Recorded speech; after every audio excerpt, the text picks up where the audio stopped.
Sziasztok, Balázs vagyok. Most szeretnék nektek kedveskedni azzal, hogy amit elkezdtünk a srácokkal, egy eléggé ismeretterjesztő videót, azt szeretnénk exkluzívabb dolgokkal kiegészíteni, amivel még többet és még jobban tudunk nektek segíteni abban, hogy hogyan tudjátok ezeket a nagyszerű 6-os BMW-ket még jobban fenntartani, jobban óvni és még jobban kihasználni a funkciókat. A 6-os BMW-nek az egyik tipikus hibája az a lámpabúráknak a párásodása. A lámpabúrák párásodása az a tömítetlenségből adódik. Ez előfordult abból is, hogyha a búra külső része egy kavicsfelverődés véget megsérül, és bereped a búra, azon keresztül már be tud a pára, illetve a nedvesség jutni. A hátlap, ez a szerelő ablakot takarja el, és ugye védi a külső hőtől, illetve a szennyeződéstől. És ebben a hátlapban található egy gumi tömítés, és ez a gumi tömítés, hogyha nem zár eléggé, bármennyire is jól tömített a fényszóró eleje, akkor itt be tud áramolni a hőmérséklet a motorból, és a külső hidegebb hőmérséklet miatt a párásodás azonnal beindul. Itt, hogyha szétszedem itt nektek, akkor itt lehet látni itt ezt a sávot, ami körülöleli tulajdonképpen és helyet biztosít magának a foncsornak, magának ennek a műanyag búrának, és itt tud a tömítetlenség nagyrészt ugye előfordulni, vagy akár, hogyha kibeszerelésnél. Nagyon fontos, hogy odafigyeljetek itt ezekre a fülekre, mert ezek a fülek biztosítják azt a tömítést tulajdonképpen ennek a fényszórónak, hogy ha ezek megsérülnek, akkor ezeket mindenféleképpen javítani szükséges és érdemes. Illetve, hogyha szétszeditek ezt a fényszórót, akkor ennél ugye a tömítést azt mindenféleképpen duplán végezzétek el, tehát itt is, és amikor összeraktátok minden egyes fület szépen ráhajtottatok, akkor még kívül érdemes még egyszer átmenni, és így ezzel biztosítjátok a teljes mértékű tömítését. Ha a lámpa párásodása fennáll és nem foglalkoztok vele, előfordulhat, hogy itt magában a fényszóró elektronikája, illetve maga az izzó megsérülhet és tönkre mehet. Ennek a javítása igen költséges. A lámpatest alatt található transformátor itt van összecsatlakoztatva az elektromos egységekkel, és ennek a hibáját például az oxidáció is okozhatja.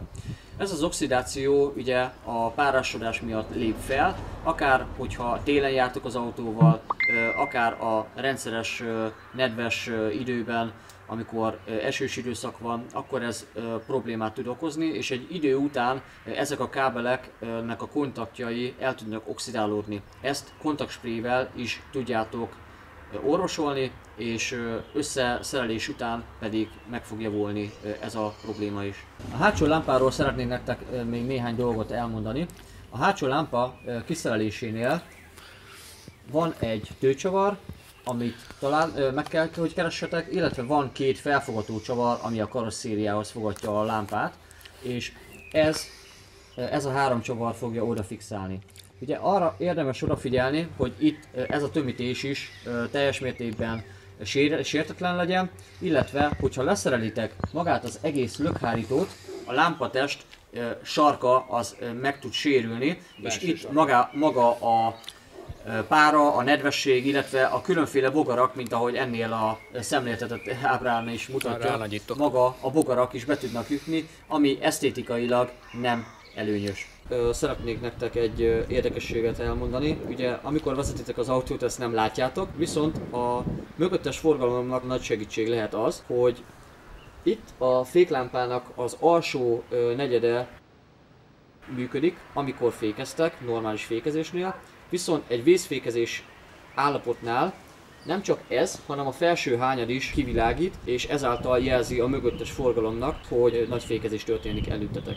Az indexeknél arra érdemes odafigyelni, hogy a külső búra az sérülésmentes legyen. Valamilyen úton, módon, akár az UV-sugárzásoknak köszönhetően, vagy a rendszeres használatnak köszönhetően itt úgynevezett bepókhálósodás lép fel, és ugye ez a fényszórást ezt már némileg módosítja. Esztétikailag nem a legelőnyösebb. Az index kiszerelésénél itt és itt van felfogatva az autó karosszériájához, és a típusismeret hiánya miatt ezt a fület, ezt általában el szokták törni, és ez azt okozhatja, hogy elkezd mozogni, és nem lesz fix a saját helyén ez az index.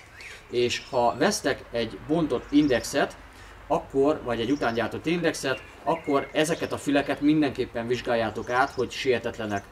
Az indexben az izzót azt itt ezzel a kis füllel tudjátok kivenni, majd ugyanúgy beletenni megfelelően és elfordítani. Ha az indexet szeretnétek kiszerelni, akkor azt úgy tehetitek meg, hogy a műanyag sárvédőnél található néhány Torx csavar, amiket el kell, hogy oldjatok, és ennek kiszerelése után a sárvédő annyira mozdítható állapotban van, hogy könnyen hozzá tudtok férni a rejtett csavarokhoz, és könnyen ki tudjátok szerelni ezt az indexet egész egyben. Ezeknél a facelift előtti indexeknél még hagyományos izzókat találtok. Ennek a párja gyáriba ez körülbelül 46 000 forint. Viszont, hogyha már a facelift utáni indexet szeretnétek rátenni az autóra, vagy olyan indexel van szerelve az autótok, akkor ennek lényegesen nagyobb, 250 000 forintra tehető az ára a párjának. És hogyha az indexben a LED megsérül, tönkre megy, akkor az javíthatatlan, és utána azt ki kell cserélni teljes mértékben.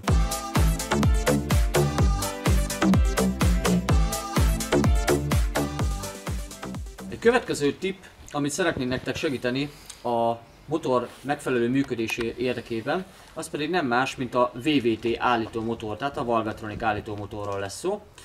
Itt ebben a formában láthatjátok, hogy ez egy menetes orsót takar, és 4 csavar fogja. Ez szerepel ugye mind a két oldalt egy-egy VVT állító motor, és ez felelős ugye a motornak a optimális nyomatékáért, illetve a teljesítményéért, hogy ez a szelepeket ugye megfelelő időben és kellőképpen állítja. Aminél nagyon érdemes odafigyelni, hogy ez a menetes orsó, ugye, ahogy a nevében is benne van, ezt kifele tekerni kell. Tehát ezt nem tudjátok csak kihúzni, mert ez a motor egy elektromágnest akar, és innen, ebből a csatlakozásból kapja a jelet a megfelelő működéshez.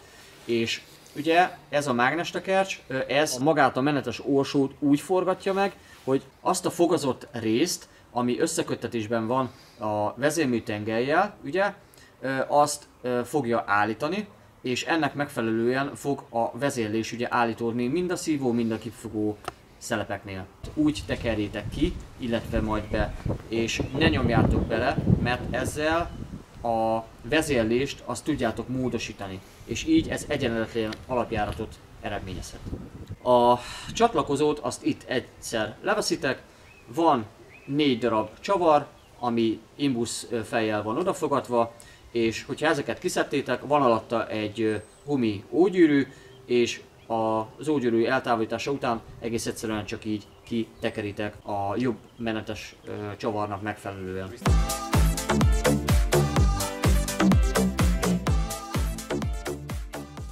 A következő alkatrész, amiről mesélni szeretnék nektek, az nem más, mint a slip ring. Ez így néz ki, ezt a kormány mögötti takaró elemek fedésében találhatjátok meg. Hogyha a kormány valamilyen úton módon levételre kerül, akár mondjuk a légzsákcseréje miatt, akár újrabőrözés miatt, akár a kormányt egész egyszerűen másmilyenre szeretnétek kicserélni, akkor ez a slip ring nagyon fontos szerepet tölt be, amikor levettétek a kormányt, mert ugyanis ebben található egy zsírozott szalagkábel, aminek a hossza meghatározott. Ez teljes mértékben a kormány elfordulásával egyenesen arányos, és hogyha ennek a szöge másmilyen szögben van visszahelyezve, akkor előfordulhat, hogy a kormány megfelelő tekerése mellett a szalag már ezt nem képes lekövetni, ezt a fordulatot, és ezáltal el tud szakadni, így egyes funkciók működése megszűnik.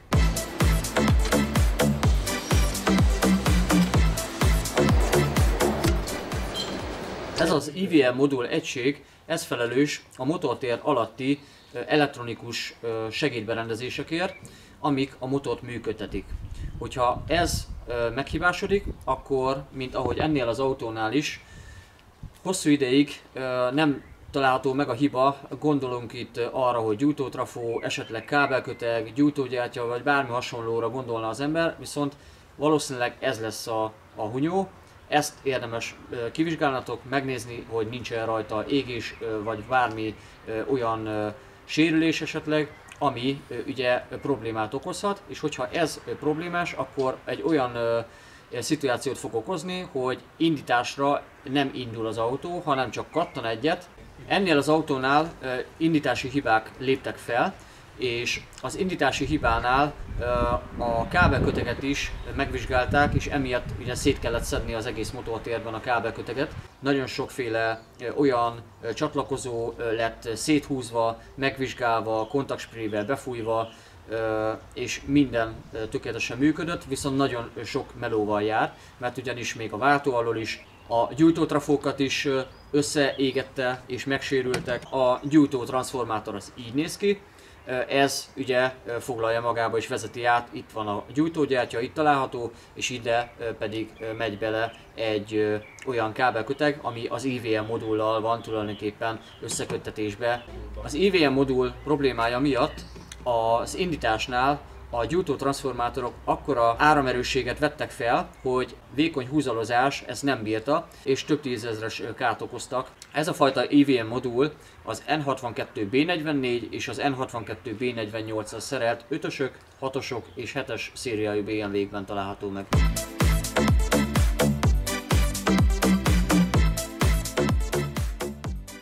A 6-os BMW-nél van egy olyan funkció, amit hogyha beteszitek rükvercbe, akár manuálisnál, akár az automata váltósnál, akkor a jobb oldali tükör az lehajlik, ezáltal elősegítve a parkolást, hogy a felni, illetve a gumi ne sérüljön a patka mellett, és ezáltal tudjátok jobban óvni ugye az autót. És ez ugye a funkció nagyon jó, de vannak olyan helyzetek, amikor szűk helyről többször kell előre menni, hátratolatni.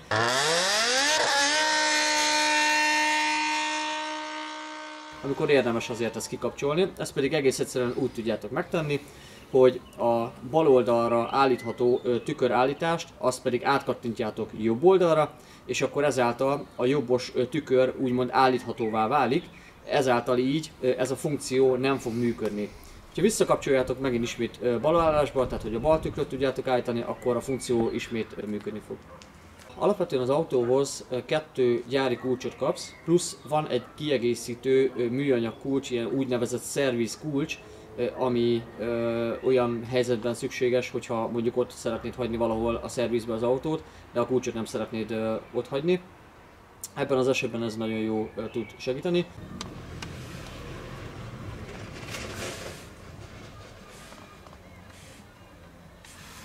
Elsőn beállítasz mindent, és a beállítás után nyomod meg az M-et, és ez felvilág, amikor pirosan világít, akkor utána hosszan nyomod az 1-est, 5 másodpercig kb, és utána el van mentve. Okay. És utána ugyanúgy a következő két funkció. Akkor ez a külső tükrök, meg az ülés, meg a kormány állását menti. Így van. Igen. Ez az ülés menti el, nem a kulcs. Így van. Amikor a 3 funkciót, az első és a második, harmadik gomb állásnál be van állítva ugye az elmentett funkciók, akkor folyamatos gomb nyomásnál fog abba a pozícióba, elmentett pozícióba visszaállni minden, akár a kormány, az ülés, illetve a külső tükör, ahogyan azt ti szeretnétek. És ezáltal ugye nincs szükség arra, hogy külön beállítsátok saját magatokra, mivel ez már egy elmentett funkció.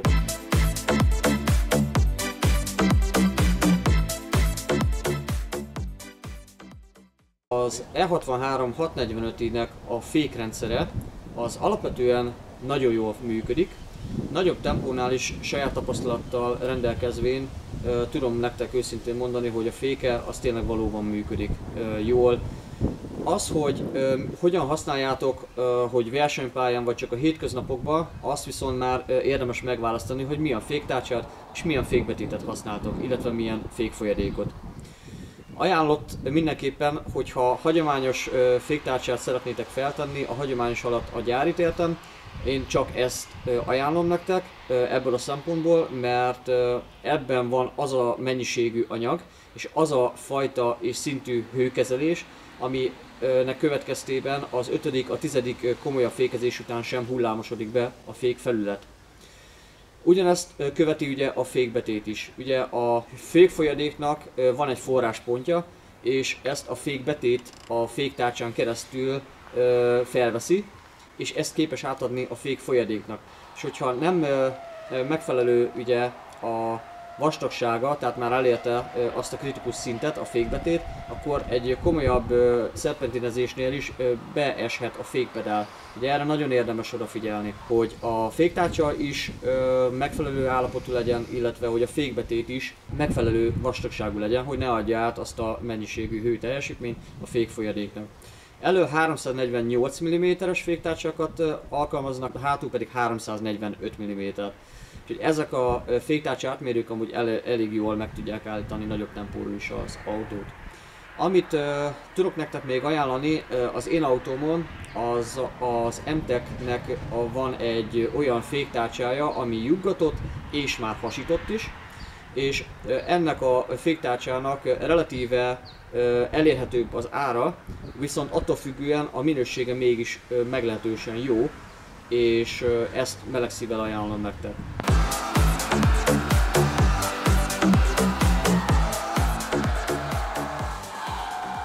A féktárcsa után pedig a fékbetétre is lenne egy jó tippem számotokra, a kerámiás fékbetétet. Abból én elől TRV márkájút, hátul pedig a gyári ATE márkájút használom. Teljesen meg vagyok vele elégedve. Az előnye nagy mértékben az, hogy nem fogy el. Mindig van megfelelő mennyiségű és határozott fékerő, több fékezés után is. Viszont a hátránya a gyári fékbetéthez képest az, hogy mikor hideg autóval elindultok, akkor érdemes a fékkel óvatosan bánni. Többször egy picit határozottabban felmelegíteni a féktárcsát és a fékbetétet, hogy a hatása az fel tudjon épülni. Mert ugyanis a kerámiás fékbetétnek szüksége van hőmérsékletre. Ez a hőmérsékletre van optimalizálva, a fékerő az folyamatosan megmarad, viszont a gyári fékbetét az már képes hamarabb a fék teljesítményét elveszíteni ehhez a kerámiáshoz képest. A másik előnye, hogy a gyárihoz képest ennek kevesebb a fékpora, ezáltal a felni az hosszabb ideig marad úgymond tisztább, és nem koszolódik be olyan hamar. És így ezáltal is hosszabb az élettartalma a gyárihoz képest.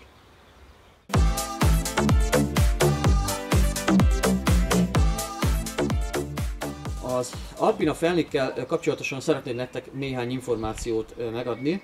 Az Alpina felniket, azokat többféle méretben is lehet elérni. Ha ezekre az autókra szeretnétek felnit vásárolni, akkor a 18 coltól egészen a 21 colig nyugodtan tudtok többféle méretet is választani. Az én általam ajánlott méret az a 19 és a maximum 20 col, még ezzel az autó viselkedése nem módosul, sőt a 19 collal tökéletesen gyári állapotban marad.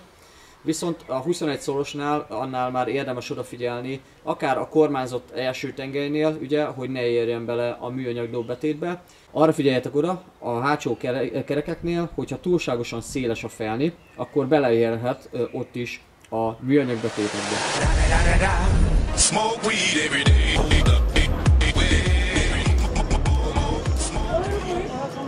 A motorolajoknál van egy gyári előírás, amit úgy hívnak, hogy BMW LL01.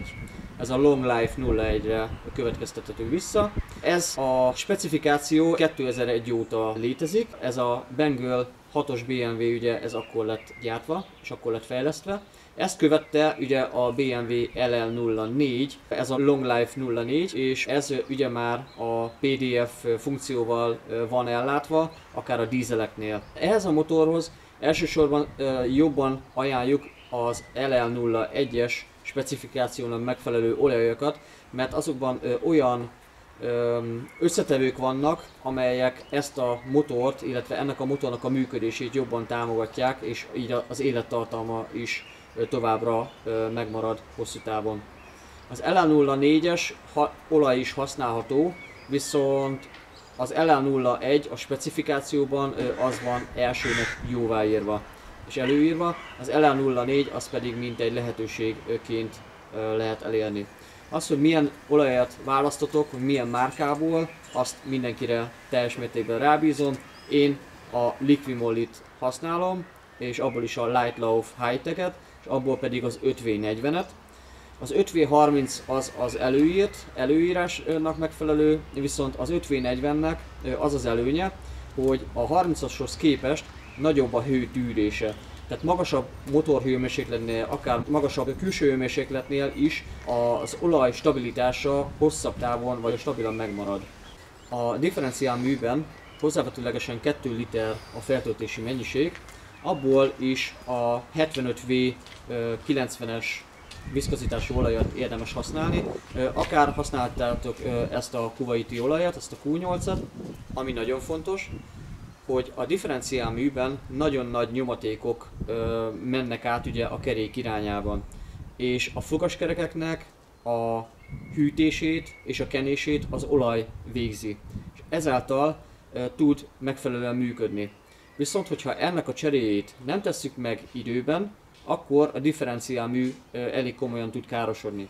A csere intervalluma konkrétan nincs előírva, hiszen long life-ra van írva, viszont a mi tapasztalataink alapján érdemes mindenképpen 100 000 kilométeren belül egyszer lecserélni, és így ezzel meg tudjátok az élettartamát hosszabbítani. A 6-os BMW-nél sajnos egy olyan fontos elem hiányzik, amit úgy hívnak, hogy sper differenciálmű. Így az autó ugye képes ledifferálni, akár hogyha szeretnétek egy lendületesebb megfordulást elvégezni, akkor a sper differenciálmű ebben nagy szolgálatot tudna tenni, de sajnos ez nem elérhető. Egyetlen egy elérhető ezekben a szériákban, az pedig nem más, mint az M6-osban szereplő sper differenciálmű. Ezt bele lehet építeni, bele lehet szerelni.